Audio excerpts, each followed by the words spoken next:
Hello and good day to everybody. In today's video we will be showing you how to zoom in and zoom out on your TradingView chart.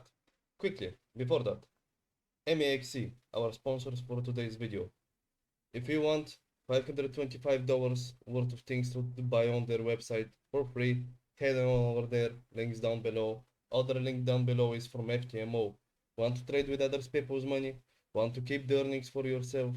Well, not all of them, 90% of them. Go to FTMO, prove to them that you have the skill and knowledge to do that, and they will let you trade with other people's money up to 200k. Okay. So now to the lesson.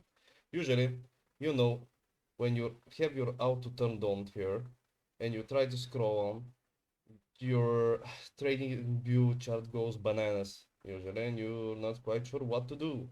Well, this is how you do it. Turn off auto, hold control, and there you go. With the scroll button, you can zoom out, zoom in.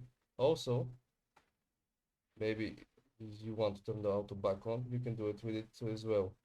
Just hold down to the control button. Maybe that's not what you had in mind when talking about zooming in. Maybe you were thinking about scaling. That can be done from the right side here. You see, when I put my cursor over here and I click and drag on it up and down, I can play around with the scale. In either case, that's how you zoom out, that's how you play with the scale. I hope it's helped you. Have a nice day. Until to the next video. See ya.